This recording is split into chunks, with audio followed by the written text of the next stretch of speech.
let's welcome our next speakers. It's going to be a Fireside chat with Jumpei Oki from Supercell and Alexey Biryukov from Pixonic. We're connecting to the guys right now.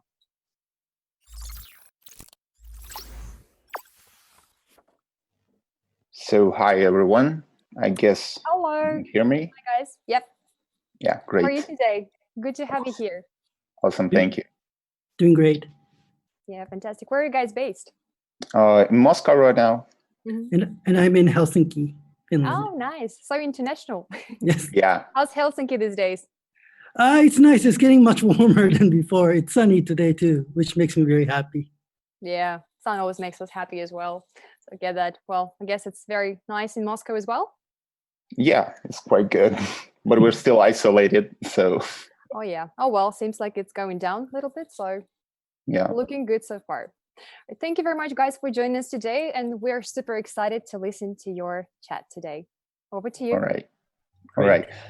Thank you. Hi, Jumpei. Hi. Good to see you. Good to see you. Too. Thanks for coming. So we're here to talk about some community management today. I guess we'll touch the approaches of our both companies on the subject, right? And we're going to discuss something like a general role of community management in the whole industry. So just to start off, I've heard that last month, I guess, Supercell celebrated the impressive 10 years in game development. So several, I guess 7, right? With you on board. So, yes.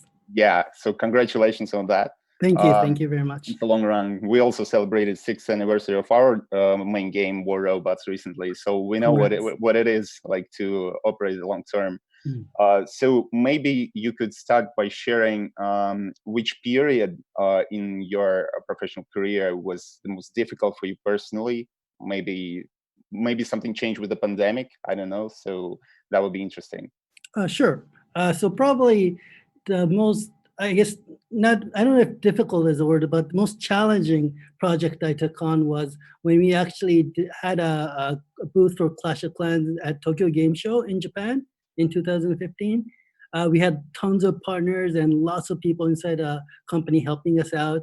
But we had to plan which content creators to bring to the event, how many players to bring on the stage, what kind of side events we're going to have, and things like that. And we received so many visitors to the booth. We almost got our booth shut down during the event, but that was probably the most challenging, but also the most fun project I've worked at Supercell.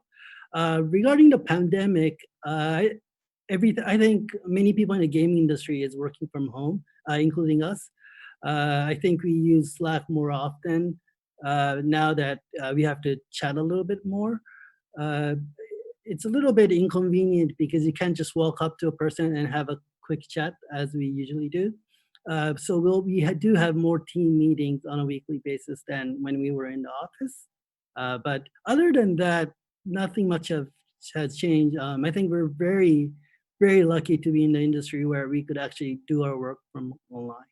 Yeah, and we're also kind of growing during this period because players reach for the games to get fun, to get entertainment. So on our side, it's quite the same. Basically, we got a lot of players coming back, a lot of new players reaching for our games. So right now we're just trying to keep them on board, having fun, enjoying themselves, and all that stuff. So in general, it's just the work that changed and not the actual approach to the project or anything. Right. So yeah, I also heard I did some research, and I heard you started off as a community manager for Japan, right? I guess yes. Located in Tokyo. Correct. And right now you're based in Helsinki, so you moved to HQ. Maybe you can tell us the story about how you moved to the headquarters, and maybe just it was required to work with the developers, or what was the purpose in the first place? So I started out in Japan first because we needed to build up the Japan office there. After I joined, I joined just after we released Clash of Clans in Japan officially, and everything would start up. So just doing everything there. And as we had more employees in Japan, I changed my role a little bit, and I could concentrate more on community. So that's when I actually had to travel quite a lot to the Helsinki office to talk to the dev team quite a bit. Then I realized that it might just be easier to do that job if I was in Finland. And also there's a problem of time difference where Yeah. basically I'm about to eat dinner when I get 20, 30 messages on my Slack and with very urgent tasks that I need to do right now. So I tend to work pretty late as well. But the biggest reason I moved to Finland was uh, how we work. We work in small teams, so a lot of discussions about what we are going to do in the next update or what we should change happen very organically. We rarely have set team meetings. So if I'm not there inside the team, I miss all those opportunities. And there are too many times where I suggested something and people were like, "Oh, that's great, but we decided something else last week, and it's a little bit too late to put it in." So So did it improve when you moved to the headquarters? oh, definitely. So, just sitting there with the team and just getting feedback from the Japanese players about what they want, what they don't like, and then we just talk about what we're going to do in the next update, and it changed considerably.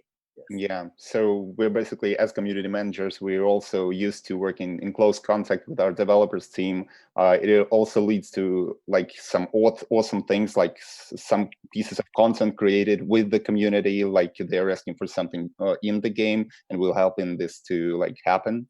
And we're also trying to tell the stories about the world of our game, to telling the stories like of our pilots, of our war robots, and everything, just to to make it like a little bit more emotional, like for the players, so they could relate to the characters. So when you talk to developers directly, I guess you get some more, despite the information that you get, like the actual information, but you also can kind of influence the whole course of what's going to happen next. Yes.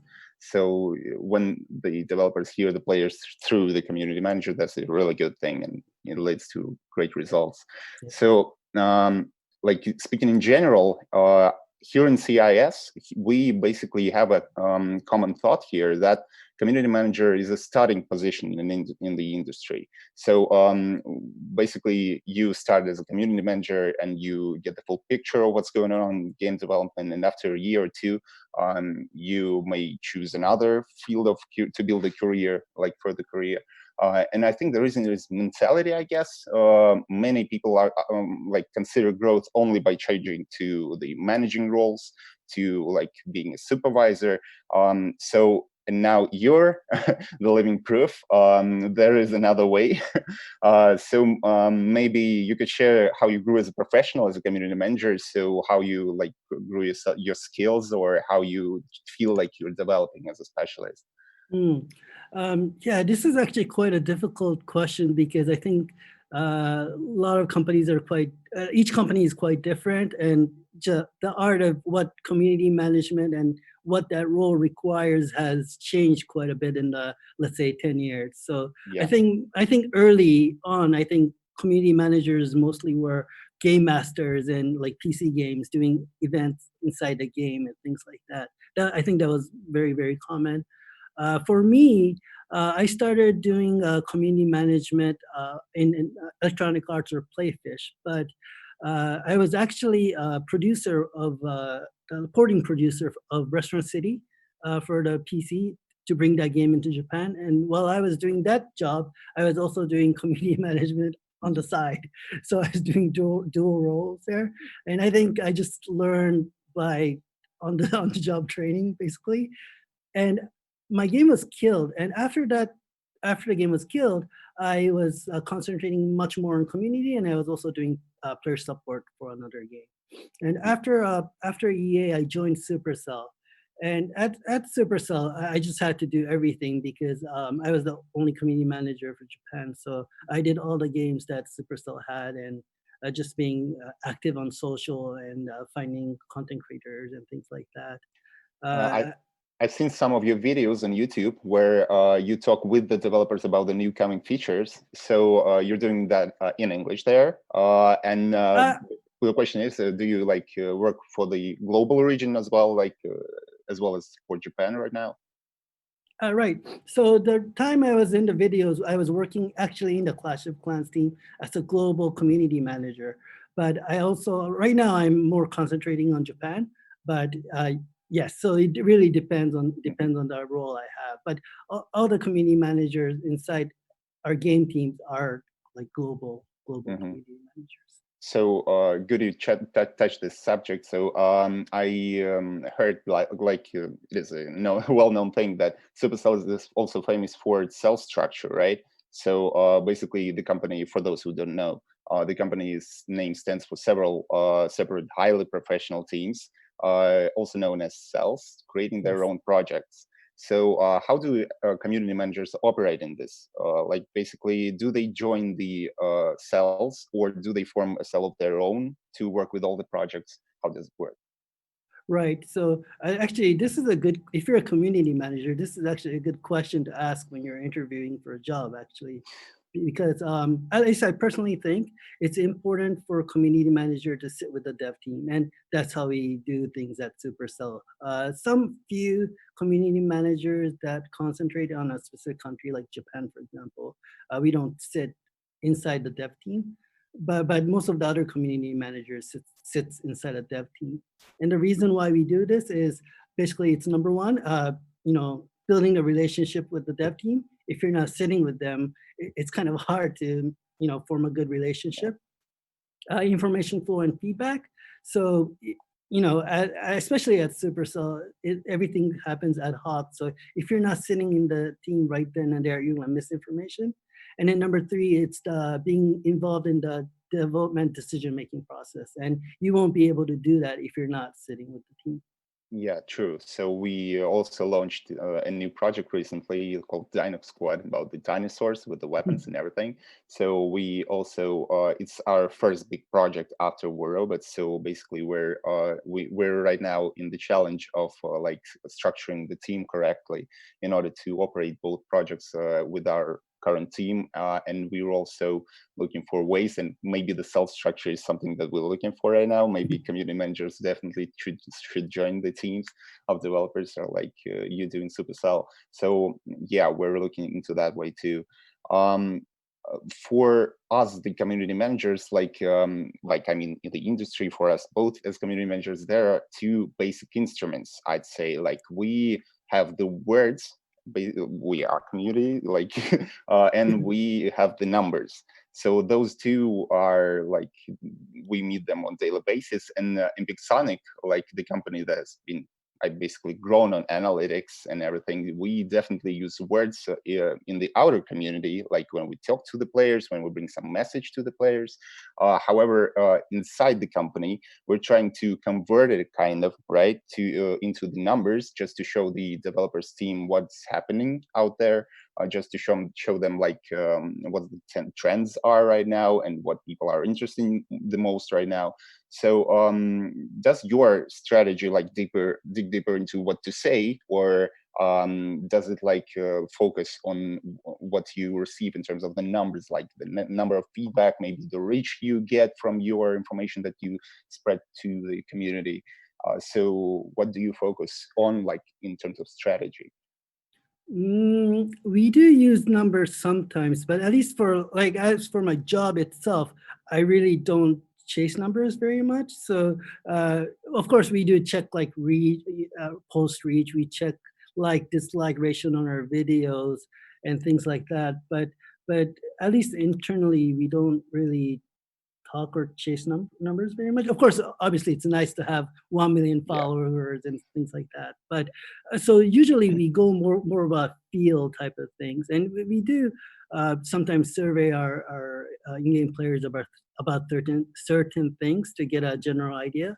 But I think we have many community managers and non-community managers that check forums and Reddit and all other places. So we generally have a pretty good idea about what our players like and what our players don't like. And as much as we're global, many of the most important things in the game are pretty same across the board. So it's usually not a too much of a hard decision to decide what we're going to put in the next update.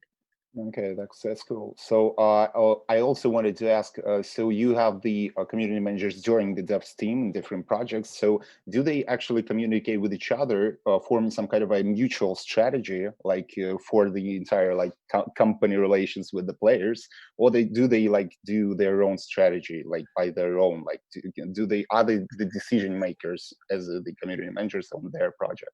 Right. So Supercell is a little bit, I guess, weird in the sense that so each cell is like a one company kind of. So each game team does things a little bit differently. Of course, we do have certain principles. We have like be honest, players first, things like that. We all everyone in our company cares about. But as long as like how strategy about where we go. For example, is depending upon the game. For example, Brawl Stars is active on TikTok, for example, but our other games aren't. And Clash of Clans have a forum, but Brawl Stars decided to go to Reddit, for example. So it really depends on the team. But we do have a community chat, and we do talk to each other. So you mentioned the topic of the different platforms where you reach the community, right? So how does it happen with the community managers in Supercell? So basically, when we see the activity on some kind of a new platform, maybe Reddit, where we didn't have a channel previously, right?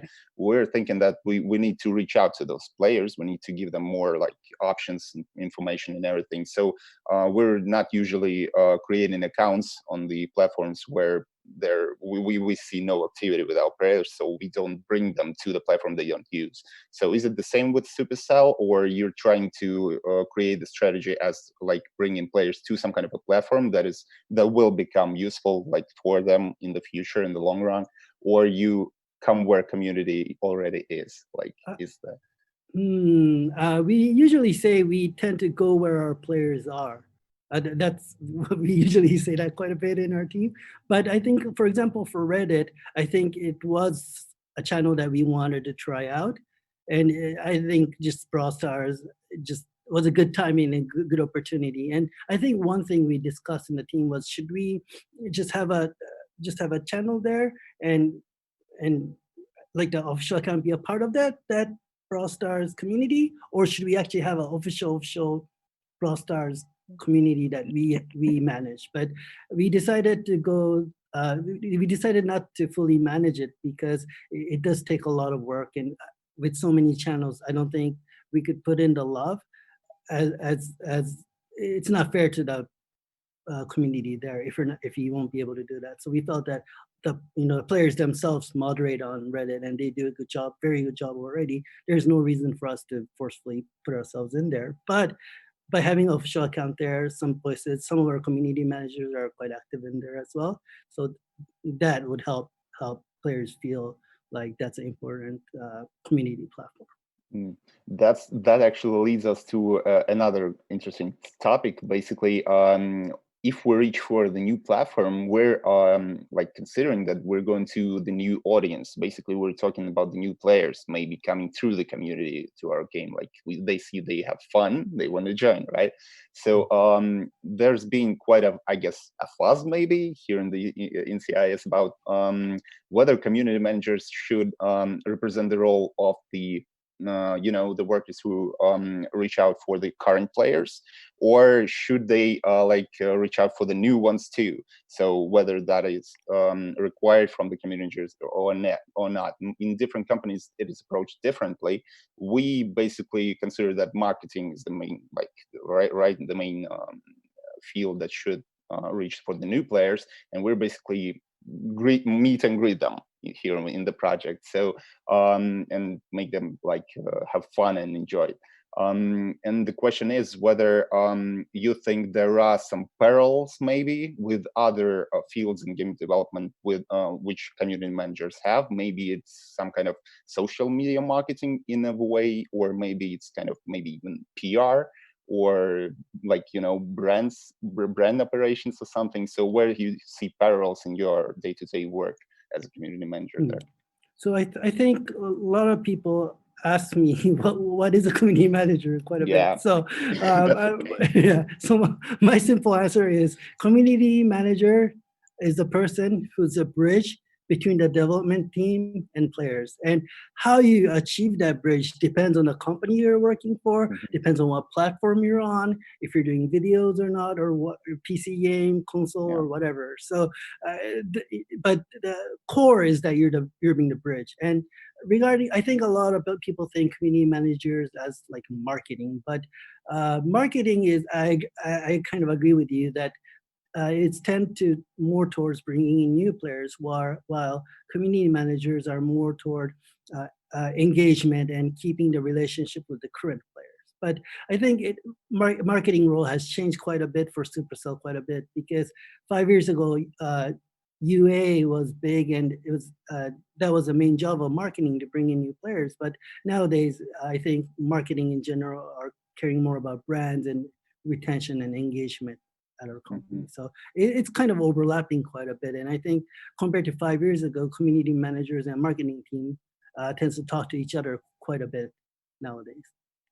I also personally believe that community manager is basically also a brand manager of their own game. So when they represent the name of the game, the entire brand of the community itself, like they are the decision makers about what message to bring to the people, whatever happens, like the positive thing, the negative thing, whatever. So they are the people who come out, like represent themselves as the company, and they talk on behalf of the project. So basically it has a lot to do with the brand. And when the game is big, like I guess like Clash of Clans or maybe War Robots, right? The word will spread a lot. So we need to basically really think what we're saying. So this has a lot to do with brand management, in my own opinion. So and also, yes, that's the correct thing in my opinion. Also, like that we need to invite the players to this community when they reach out to the projects on their own will. So, and after that, our task is to keep them engaged, just as you said. So also just a little character trait thing about community managers that we've noticed here. It may be funny, but a lot of community managers here, I guess in Moscow and in my own experience in CIS2, are true introverts.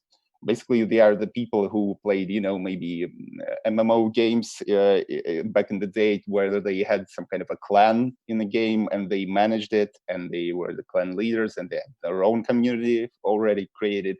But for the most part, those people were really social in the game, social online, right? While in real life, they might be a little bit, reserved, a little bit shy, maybe, and everything. So that's a funny common thing, like here, that these people are the greatest community managers, and they really do a great job with online communities. So what was your experience with that thing? Like, do you personally think that the community manager should be an extrovert, ready to speak in public, and come out and everything, or they should be maybe introverts, or both, maybe? So I think the most important thing when I'm judging if someone's a good community manager or not is not if they're an introvert or extrovert, but more of their personality toward caring for players. Do they have that? And that usually cannot be taught. And also their project management skills. But usually people who make good community managers generally love the game and love the players, and they tend to care a lot about players. So that's what I usually look for when I'm interviewing someone for a role. About being an introvert. So I don't think being an introvert makes you a bad community manager, but I think the reality in life is that you need to really suck it up nowadays. So, I'm actually quite a bit of an introvert too, and I hate doing presentations and speaking in public, to be honest, and I get pretty tired after I do it. But in reality, like many gaming companies only hire one community manager per game, or in a smaller studio, maybe one community manager across several games. And if you think about the role of a community manager, so you're not just posting on Twitter and Facebook. There's real life events that your company might do for your game. There's local meetups, either meet up by some fans or meet up by maybe a content creator. a content creator might ask you to do interview online on his YouTube video. You might have these type of industry speaking events or interview with magazines or things like that. And if you can't, if you aren't willing to do these type of things, it would lower your chance of getting hired by certain companies. And I think that's the truth. Yeah, that may be true. So there's also the trait that they should care about the players for sure, and there's in my opinion, there's also a thing that they should care about the actual game too. So basically, if the community manager is a gamer, it's the greatest thing, and if he plays the actual game that he works with, is even a better thing. Because basically they care not about only the actual feedback and everything, but they also care about what happens next to the game, and they know both sides of the question. Like they know what to expect from the actual game and development and what players expect, so they can compare, right, and find the right solution maybe, and provide it for the development team.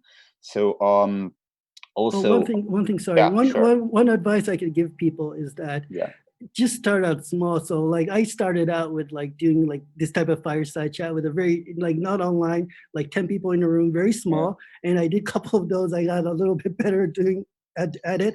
Then I started doing a little bit more talking in front of people, going to meetups. And so just start slow. You don't have to, start slow. I also had a colleague who worked really well with the online community and everything. But when I asked her to talk to one of our players, one of our influencers, he was English speaking, she was Russian speaking, but having English as a second language. She was really shy, not really finding any correct word to use and everything. But as soon as she talked for, I guess, an hour with the influencer, she came out and said, "I want more." That was so fun. I found all the words. I enjoyed it. So yeah, that you just need to start, and it will come to you. So also you touched the topic there. Community managers really. Yeah, they care about the players. We decide that they should care about the game. But let's say there is some kind of an update coming to the game, right, and everything. So community manager is also a person. He is also a gamer. He has his own opinion, maybe. So sometimes that might happen, that community manager, as a player, as a gamer, might not enjoy maybe the feature that is coming out, or something that maybe is the way it's it's created. He wants to add something, personally he tried to do that.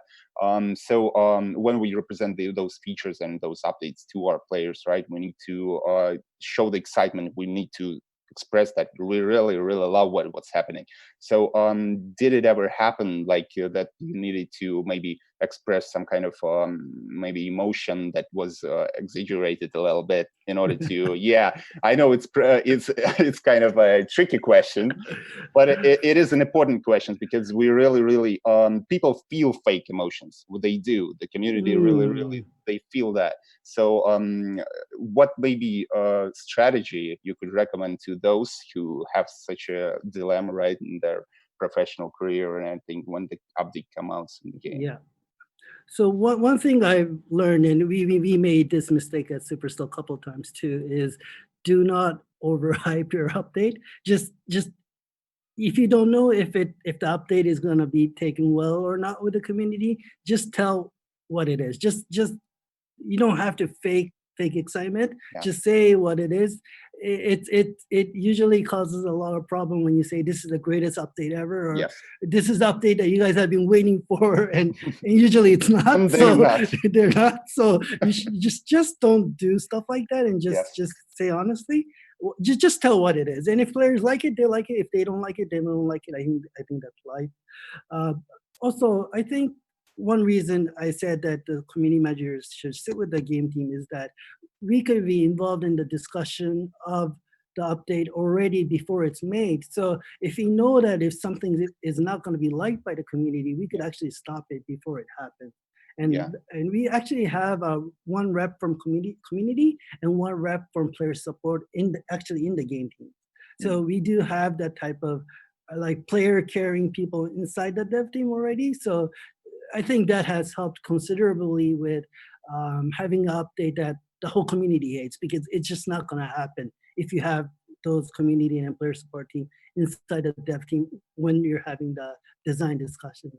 Yeah, that is absolutely true. Overhyping is a really big problem. We really like to try it on our own experience. Right now, we're telling everything like the way it is, but we're also in case there is maybe a feature that lacks something really good, or lacks something that was really like requested by the players and everything. We try to find ways of creating something similar with our own effort, without the actual development team. Sometimes maybe players, for example, like when the game started, like our game War Robots, the players didn't have the feature of clans like for quite a long time. But what they did, they actually added the prefixes to their nicknames just to separate themselves in the entire like community. And when they found themselves like, and they created the pages on Facebook and everything, they really engaged to each other by their own means. And that like maybe players taught us we can do some things without the actual development. So this is something what we're trying to bring to the players too. So also you in terms of the helping out with the development of the features and everything, you basically were present during the launch of several big titles by Supercell, right? Yeah, so when do you think it's the best for the community manager to join the team of the new project? And should they maybe start like from the scratch when the game actually is created, by adding some kind of a social research to the development, or maybe even suggest the form in which the friends feature should be created, developed, or maybe clans feature and everything. So should they join from the very start, or should they come out when the game actually reaches the players? What's your opinion? From a work standpoint, I think the best time for a community manager to join the team is about 2 to 3 months before the soft launch. So that's when there's tons of work to do. You have to hold the social media accounts, per assets, videos, daily post materials, prepare information for content creators and things like that. But if you're interested in a game, I think, or at least at Supercell, we try to give feedback much more in advance. So we do have like company playables. So before we even go to soft launch, so a lot of players inside the company play the game and give feedback and things like that. So that's how, like, if you're as a community manager, you could give those type of feedback at those times.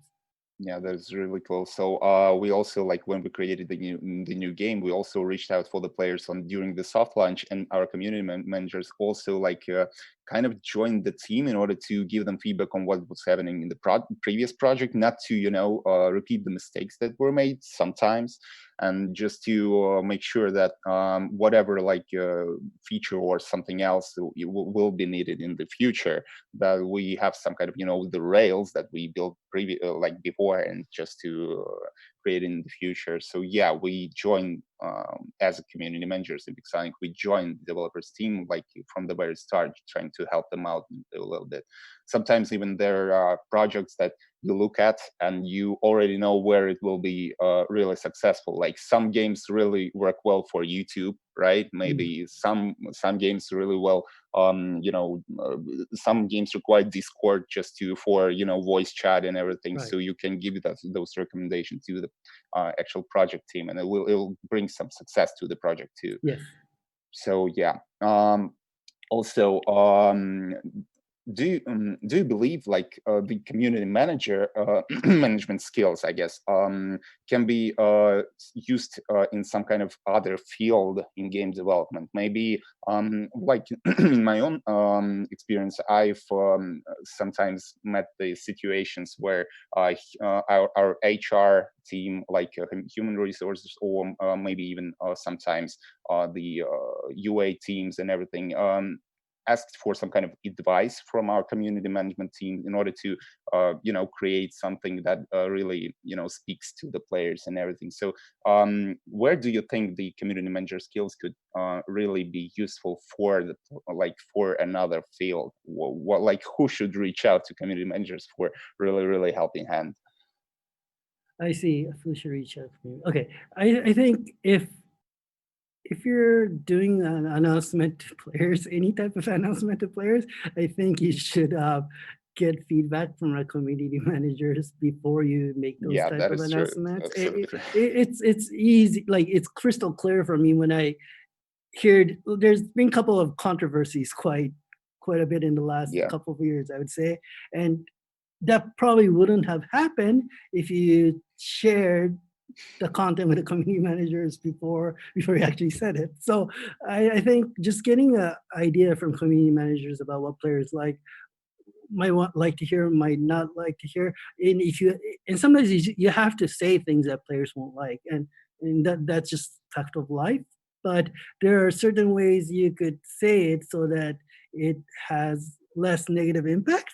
And I think community manager could put a lot of good input in that part as well. yeah, that's something we do the best.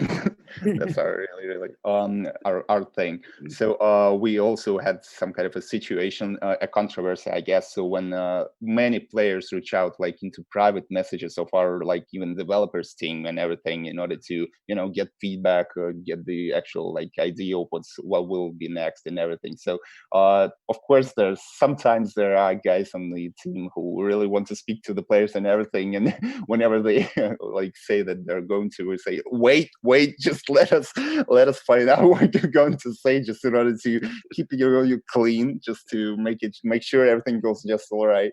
So now they know, and that's the greatest thing. Yeah.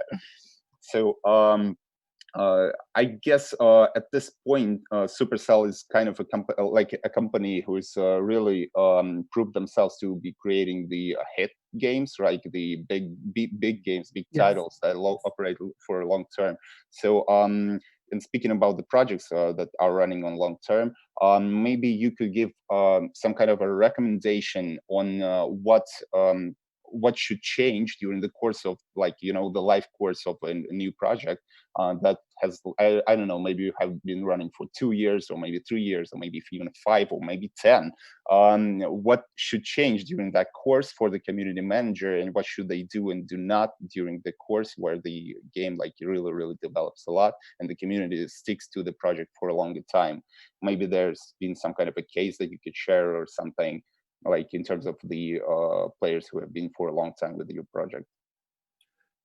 I think that's hard because it really depends on the game, and different games have different type of communities, and some games have much older audience versus some games have more younger audience.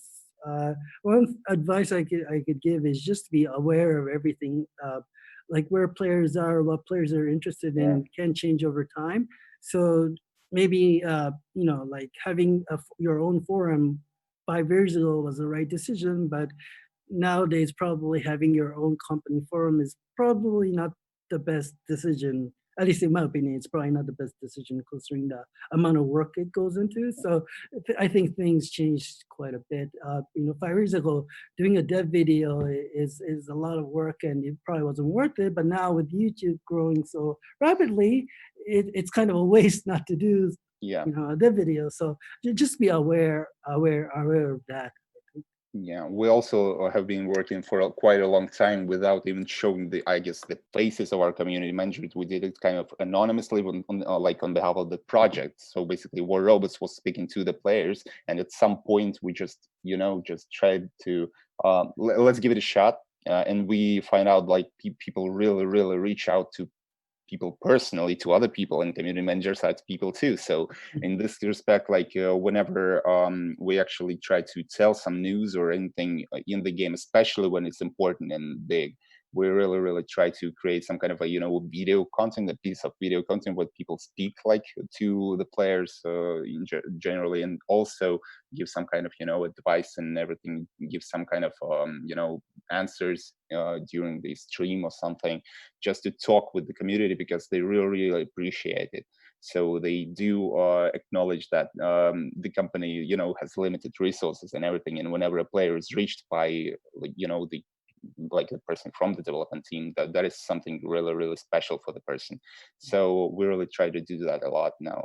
So yeah, I guess at this point we kind of have some kind of a picture of how we work with the community management. So maybe just for the closure word or something, I like to share a little bit of message about the community management, that and what expects community management in the next like few years maybe, and I would really, really love to hear what you think about it. So I really, really believe that community management is going to create another field, because right now we really, really we do work with the players, and that's our own subject, but I really think that we're going to get a lot more resources in terms of development. We will have access to the analytics of the game. We'll need to get the entire picture of the game in order to give the right message to the players and give the right message to the developers. So in order to learn, the actual language, the language of that bridge between the players and the development, we need to know both languages. So one of the first things when we acknowledge that in our company, we actually like provided the full access to the project analytics to our community managers team, and really they dig deep into it just to find out what is happening, why it's happening. So now they have a lot of reasoning, and now they have a good understanding of what is happening with the project, and they can bring the right message. So maybe you have some kind of a prospect for the future. What will happen with community management right now? Yeah, I think as the game grows more complex as well, so we do have analytic team members in each game team, and as a community manager, I think I'm very lucky to be at Supercell, where I could just ask the analytics person something if the community is wondering. Usually, I could give teamwork, yay. teamwork, like win rate, like for Brawl Stars, for example, like win rate for a specific character. People think it's too overpowered, but in reality they're not, and things like that. Just having actual numbers makes you much more credible when you're explaining it to players, rather than just saying, well, I asked the dev team and they said it's not overpowered.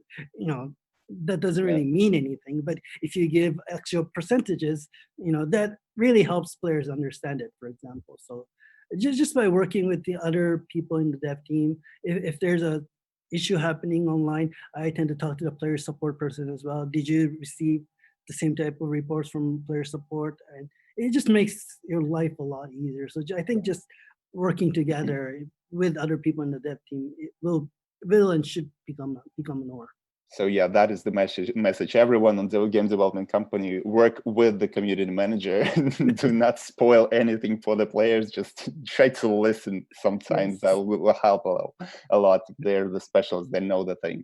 All right. Thank you, Jumpei. That's been really a pleasure. Cool, thank you. Hearing about Supercell practices. I hope the audience got some useful insights right now. So I guess we're done for now. Do we have the host here? Yep, we do. Yeah. Thank you very much, guys. It was a fantastic presentation. It was actually, we have a lot of questions in the chat. Sure. And one of the comments, by the way, Jumpei, everyone loved your background. Thank you. Good I one. guess mine is not that good. Yours is perfect too. So we have actually, I believe, 6, maybe more questions, but sadly we have time for only 1. How about you give me a number from 1 to 6, and I'll read it out loud for you. From 1 to 6, any number. 4. 4. Whoa. Okay. That was cool. Okay.